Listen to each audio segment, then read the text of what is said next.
Welcome to the Culture Creators Series. My name is Hiam Sakakini, CEO of The Culture Equation. This series is for anybody who cares about workplace culture, catering for fast-growing startups and scale-ups. So today, I'm really thrilled to welcome Sidney Minassian from Saasyan. Welcome, Sidney. Thanks, Hiam. It's great to be here. Great to have you for our very first conversation.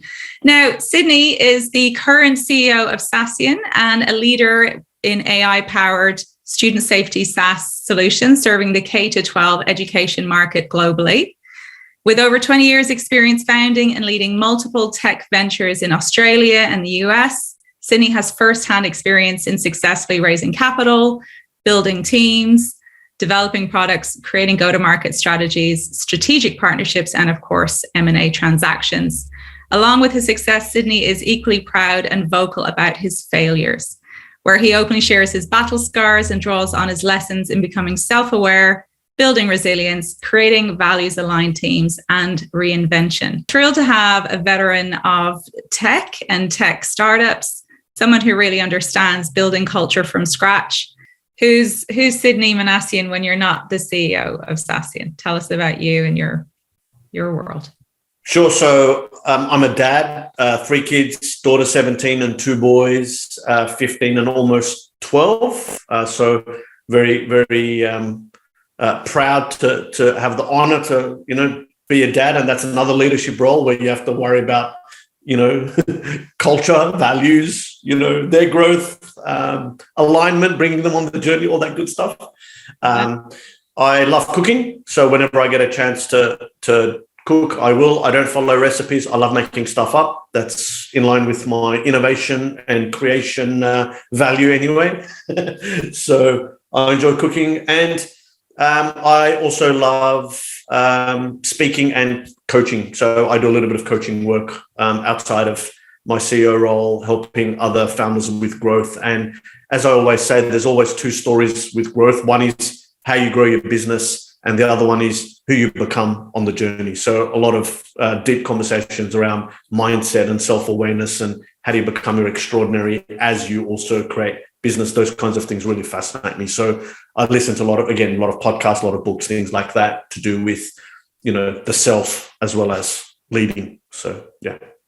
Awesome.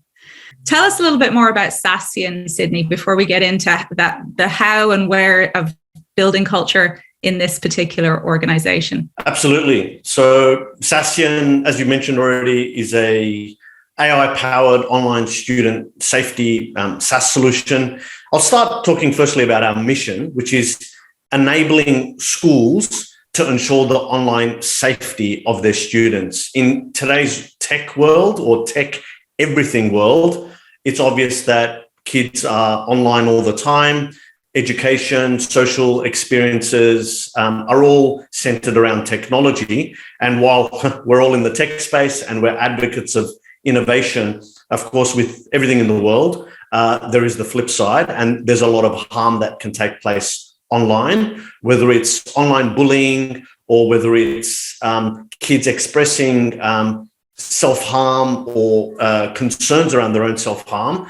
And so we need something that ensures that at least while they're at school, just like teachers will take care of them if they're in the playground, we need to ensure that someone is helping to ensure the online safety of students when they're online and working, playing, having fun and learning and growing. So our product integrates with world-leading firewalls, collaboration tools like Microsoft 365, Google Workspace, their school learning management systems to really create a seamless experience where you've got this intelligence that's looking out to ensure that we can help schools intervene when there is bullying, self-harm, suicide, threats of violence, and so on. So very proud of the mission that we're on in terms of using tech for good, using AI for good, and also an amazing Aussie success story. So company was founded by Greg Margosian roughly 6 years ago,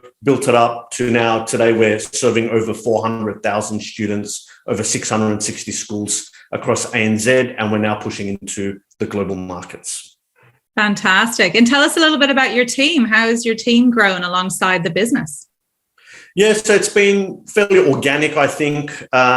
We have roughly 10 people at the moment. We're looking for people, so look out for our job ads out there. I think everyone is hiring right now. We structure the business into, the product development team, and then we've got the customer-facing side, support side of things, as well as then sales and marketing. We leverage partners when necessary. So with large, state-wide deals, for example, the South Australia public sector, where we've got over 550 schools just in South Australia. We did that deal via Telstra. So often they, in situations like that, they'll play first level support and implementation. So we can stay a very tight, small team, focused on the core things we need to do. And then in terms of the support and go to market where we need scale, we're leveraging partnerships like that. Wonderful. Nice and neat and tight, as you just said, in terms of the size of the team now, but obviously ready for growth because you're going international, which is very exciting.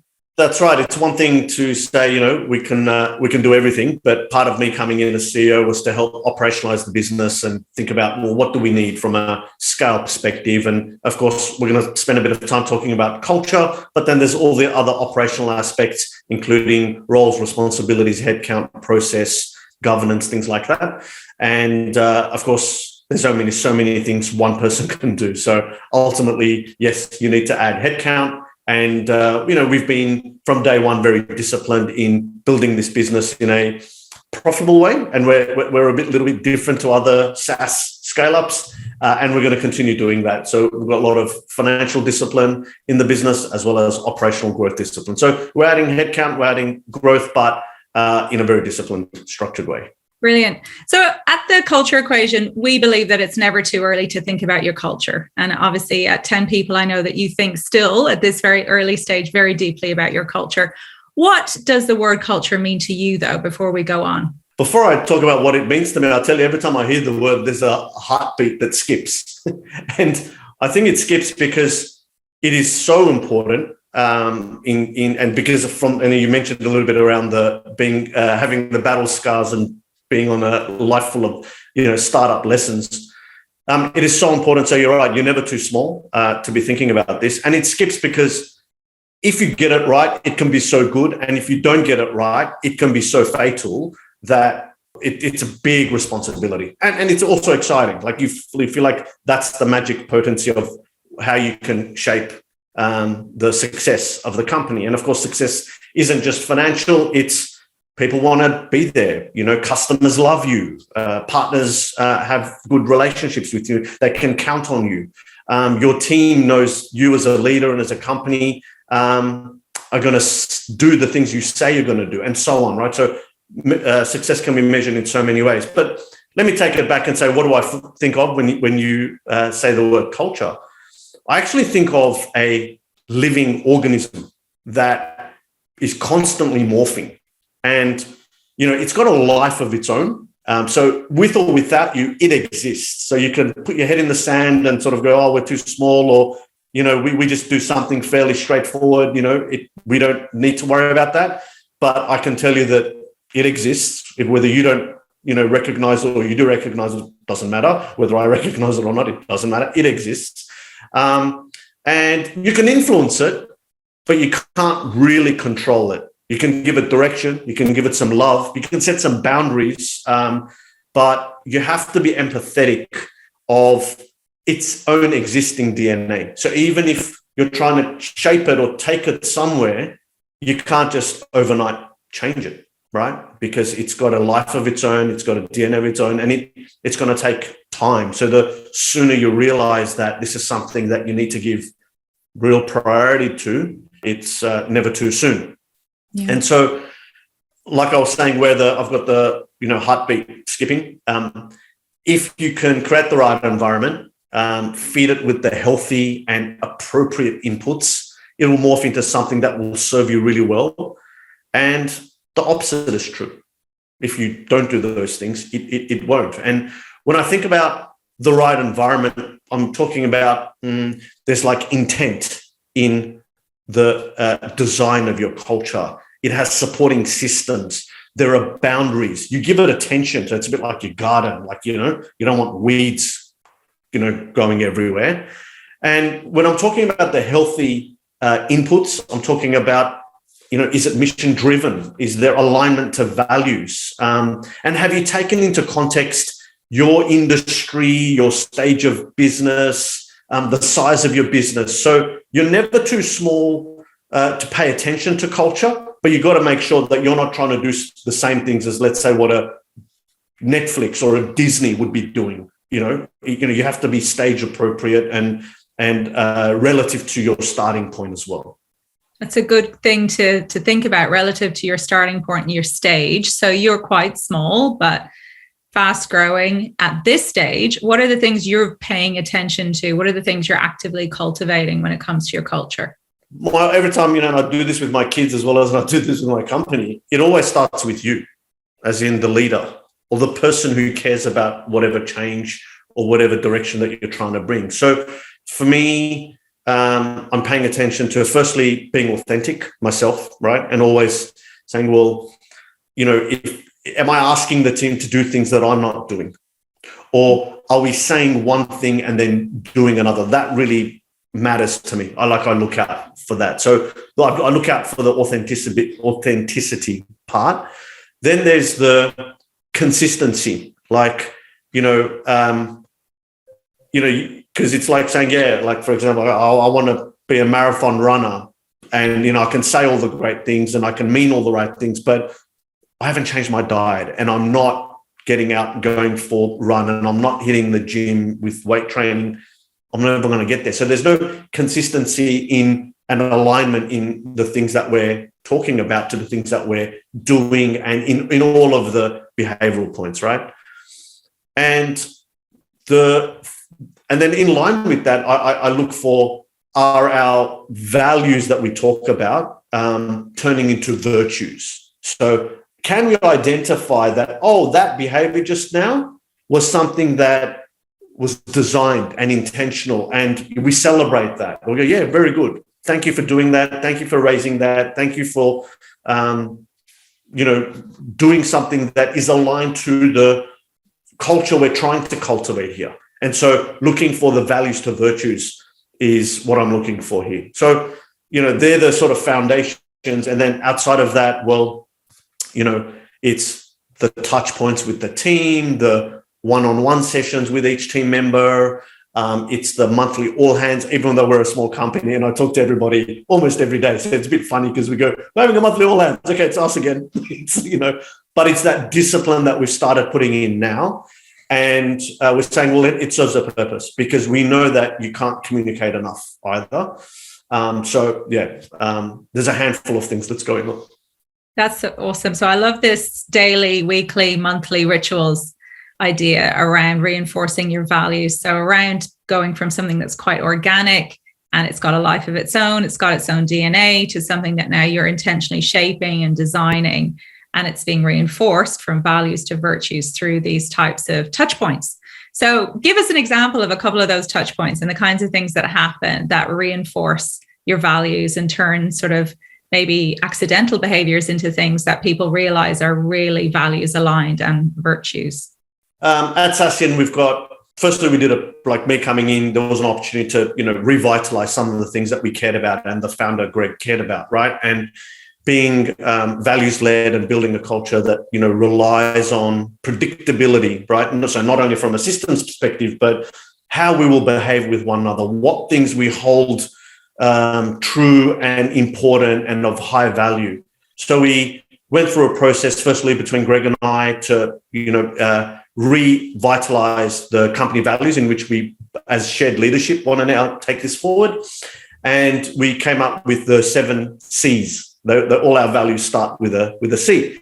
And I'll share them with you. So we've got care, right? So it always starts with, firstly, care for yourself and care about others and care about, the people that you serve, whether it's teammates or customers. But care is an important one. And that also speaks to the importance of people, making sure they're at their best self and they're looking after themselves before they come and try to do anything for anybody else. So the first care is actually about yourself then it's about other people and the company. And then there's the craft. So have pride in the craft and what you create, whatever role you're in, whether you're in accounts and you've got to make sure that you've rounded out the last cent, not because the last cent is going to make us rich or poor. It's that discipline and the pride in your work, all the way to if we're putting out a press release or writing a piece of code or we're responding to a customer. Then the third C is creation. So we're here to create. So we're constantly wanting to push innovation and create new things. And within that, we're not scared of failing. So fast failure within the creation value matters. We have commercially aware. So we're reminding people that we're a for-profit entity. And so do things that, we're trying to teach others to become future business leaders here, or run off and build a business on their own, but start being aware of the commercial drivers of this business or the customer that you're working with or the partner that we're working with. There's continuous learning. And like I say to my kids, the older I get, the more I realize I know nothing and I control nothing. So the continuous learning at Saasyan is all about, well, can we learn one new thing each day in our roles? And as part of that, can we share it? So can we teach what we've learned to one another, whether it's internally again or to a customer or jumping on a podcast like this? So doing this is in line with the values that we're talking about, like share the learning, because only good can come from it. And the final one is celebrate, and celebrate, even the little things as well as the big things. So tying back to when you said, what are some of the things that, what are some examples? So we've got a team, so we don't use Slack, but we use Microsoft Teams. And in that, every time we get a feedback from a customer, and we're formalizing the feedback process. So every time we close a ticket, customers get to say, was that a great experience? Who was the person that did it? Whatever. It comes to an independent person. It doesn't go back to the ticket closer or the person who did the job. And then that person who received the feedback shares it on Teams, like a little screenshot, like, hey, for example, Kev, one of our, longest serving team members, is always getting like a 7 out of 7. And people are writing things like, Kev's a legend, always helpful, very, supportive, helped me close this issue or help me set up something new. So we're celebrating even if it's not a big sale, let alone if Colin brings in a deal and we ring the bell and things like that. So that celebrate function is an important one. And the craft, I think, is another one we hold close, where we say, like doing something really well, we look out for it, and I'll make sure I'm calling it out, that I feel like you're putting great work in. So it's that positive reinforcement. And then a story from just last week, Beck, our marketing coordinator, she drops me a quick note saying, can we have a chat? And I'm like, yep. And she's like, it's gonna snow, 50 centimeters of snow in the next day or so. And she lives down in Jindabyne. She goes, can I take the day off and go snowboarding? Everything's up to date. And I'm like, absolutely. So living the values. So firstly, she had the self-awareness to go, I need this. I need the time out. And that's okay. I've got holidays. It's there to be used. And me, from a leadership perspective, being able to go, absolutely, like you should do this and do it more often. It's there to be used. So, are we perfect? No. Have I got lots of work to do? Yes, but extremely proud of where we're at right now with building this up and recognizing the values and the culture that we're trying to create here. Sounds so good. In terms of what I often get asked is around, how do we build a culture of feedback, for example, or how do we make sure that well-being is just built into the DNA of how we do things? And I think what you're also demonstrating is those buzzwords that we hear a lot of. If you do live and breathe your values, you can create that culture without really having to talk about well-being all the time, or talk about feedback all the time, or talk about radical candor or the next buzzword that comes up. You're actually just building it into that DNA, the structures, the way we do things. And it just ends up being how we roll, versus putting so much effort into all these various things in the absence of having those values really well thought out and really well implemented. So really great example there of how values really just help you to tick off so many things that they're important to attracting and retaining talent in today's very new age world of the workforce. Just adding to that, Hiram, if I may, it's really important as we think about these things that we, as leaders, we don't think that we have to, like, I can't control my team members' well-being. No. I can only do my best, in creating the environment and empowering them with the things that says you need to look after your well-being. That's why, like, for us, the number one value we talk about is care, and it starts with caring for yourself, right? Mm-hmm. I don't know what's going on in your head. As I can have as many conversations as I want with you, I still won't know what's going on in your head. So really, it's our job to understand, and this is what I meant when I was talking about alignment and values into virtues, because this is where you get to see it. Otherwise, we've got to, and money alone doesn't solve the problem. Like, I can't say, I'll get you a gym membership and we're doing well-being. We'll get you gym membership and access to, massage or access to meditation. That's not going to solve it. Like, it has to be so many things that's connected, and it's back to that. It's a living organism, right? And you have to be aware what it's doing right now, where it's at, and who's in it, and who's thriving in it, or who's getting suffocated in it. So, what kind of advice do you have for new founders, or do you have for even existing founders who maybe haven't thought about this as much? Where would you ask them to put some focus, some time, some attention? What would be your advice? So advice is a funny thing, right? Don't take advice. So every business is different. Every leader is different. Every starting point is different. So what I always do when I work with people on these things is I talk about, here are some markers, right? I'll give you some markers and you triangulate what makes sense for you.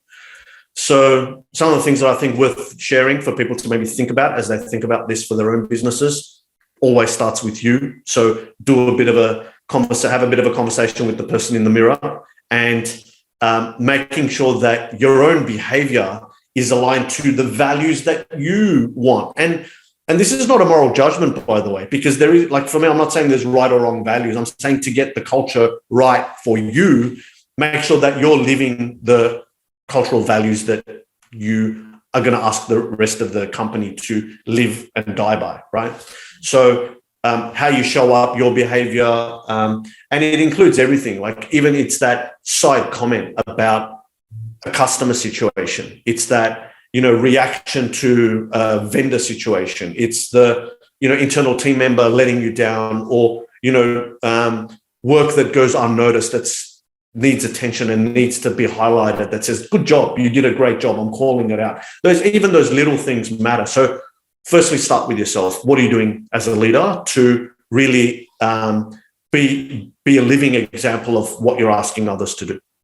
The second one is have the fight early. So if you already know you've got problems, and every company has problems, even the way I've described Saasyan sounds fantastic, we'll have problems for sure, right? So, and because it's a moving thing, so your job's never done. But if there's going to be some things that are cancerous, and you got to be able to pay attention to those and have the fight early, right? And having the fight early, you might end up with a bloody nose in the short term, but you're avoiding brain hemorrhage in the longer term. So tackle those big, issues head on, whether it's in the leadership team, in the founding team, if it's with the board, if it's with, a person who is technically extremely competent, but behaviorally doesn't live up to the values that is worthy of staying, what do they call it? Brilliant a-holes or something. We don't want those. So have the fight early. The third one is bring the team on the journey. So this can't be just, I can be passionate about the things that I'm talking about, but unless I'm able to bring the team on the journey so that they also own it and they recognize that, by doing this, I'm living the values so when Beck said, can I, take the day off? I'm like, yes, that's value number one. So I actually made a point of it. So, and this is partly bringing them on the journey. It's not necessarily, saying, do you agree? You want to do this? No, it's like bringing them on the journey by constantly reminding them along the way of what we're doing, how we're doing it, why we're doing it is aligned to the culture we're trying to build here. Be prepared to iterate, because you're not going to get it all right. And again, it's not a job that's done once. Like, for example, just even recently, I had one of my team members, Colin, say, Sid, we've got nowhere have we really articulated the point about feedback. And I think that's a really good one. I said, great, in the next all hands, we'll talk about it. I want you to share why you think that's important. And this is now bringing the team on the journey, getting them involved. But the point is two things. One, getting them involved in that ownership where he feels comfortable enough to say, Sid, I think our values are missing something in the definition somewhere. And two, being prepared to talk up in a team environment and say, here's what I think we should be doing. So that ownership is great. And finally, figure out some hacks that help you live the values, right? Or turn the values into virtues. My previous company before Saasyan was Contexti, a big data business. And one of the hacks that I put in that was every time we'd go out for a customer presentation, we were a big data AI company, on AWS, and we had some big customers like Channel 7 and Caltex, and, Rio Olympic Games was, the work that we did. And so I could have spoken about all of those things, but slide number one, always for Contexti, started with, we want to talk to you about our values for every customer presentation, which was a bit unorthodox. But what that did, it became a hack for each of my team members and my leaders that I built to be able to articulate the values. They would go through and explain the 5 values we had at Contexti and be able to talk to it and why they're important, why they're there, how we're holding us to account, and how we're holding the customers to account, because not every customer is a good customer either. So we're already sort of saying, here are our playing rules. This is the way we're going to behave, just letting you know, type thing, right? And then we would go on. But that was like a little habit hack or culture hack that I'd injected to make it slide number one. So it wasn't like an afterthought or somewhere hidden in the About Us page on the company, but it was literally slide number one every time, every presentation. And then everyone would go, stop, this is weird. No one's ever done this, but I want to talk to you about that and then they'd open up about all sorts of issues. And then in a funny way, we realized that created such a strong rapport with the customer, because we started with not our credentials of things that we've done, but we started with what matters to us and what we're holding of high value to us. And so that sort of created lifelong customers in a way. Really love that. And such a simple hack or tool, because it's in that reminding, it's in that communication, that constant communication, that your values that started with the founder and the leadership team suddenly become everybody else's, including your customers. Everyone feels a sense of ownership when it's talked about, when it's repeated often, when you can, live and breathe those examples out loud. So I think that's a really good tip. Any other tips or things you wish you had known at the beginning of your journey as a leader around culture? That now, if you could go back to that younger self, that first time leader, what would you kind of whisper in your ear that you think would have helped you? You think you care about culture and you think you're intentional about it. Like I thought I was intentional all along. In my 20 years, I always, thought I did, like I cared about people and culture and what people in the market would have thought of us, right? Even if it's for the wrong reasons, I cared about it, right? But it's not until you have a monumental failure that you realize that, I have to be way more intentional with my culture. So my biggest learning over the years was, it's not just good enough that you care and you're behaving in a certain way. To get this right, you have to step it up so many other levels, because when things are all fine, you don't, why would you go and try to fix something that ain't broke, right? So you think everything's fine. But the problem is that, correlation does not equal causation. So it's not what you're doing or not doing that's causing the success. It could be the market. It could be the luck of the draw of what one or two customers needed that time, that day, and things just fell into shape. But actually your culture is broken or unwell, right? And it needs help. And so for me, it was when I had a monumental failure where, yes, we had problems with product and go to market and funding and all those good things. But when I'm truly true to myself, I was like, yeah, I let the culture get away, and I let the Sidney Minassian values get away from Sidney, the CEO, when he used to show up, right? And therefore, no wonder, like I just, didn't take it as seriously as I do now. And it doesn't mean you have to be maniac about it. Like I take it seriously now, but I'm trying to do it in a thoughtful way and a collaborative way. And it doesn't mean that I'm shouting it off the rooftops. It just means that I've been burnt enough to know that you got to take this seriously, and that's why I started with there's a skip of the heartbeat at the beginning, right? Because so I'd say however intentional you think you are, I'd say double it, triple it, because you can't be intentional enough with these things. So that's my biggest thing that I'd say to a younger version of Sid these days. Fantastic. And last question, if you're nerding out on this topic, who do you look to for inspiration? Look, there's lots of, there's no one key person as such. I think there's lots of interesting things that we can all learn from. I think close to home, there's a few people that have impressed me. Like one is Rob Castaneda, who's the founder and CEO of Service Rocket. Actually, that's someone I should arrange for you to interview on this series as well, because Aussie founder, started as an Atlassian partner, grew into Atlassian Services partner, and he's got teams now all over the world. He moved to the Bay Area. So when I was in the Bay Area, he came over, I moved back, he moved over, and we're still in touch from time to time. But more interesting, that I see him very active on Facebook and LinkedIn and whatever. And always what's true about him is he's taken culture very, very seriously, and he's had to, and he's been remote from day one. He didn't wait for COVID for that business model.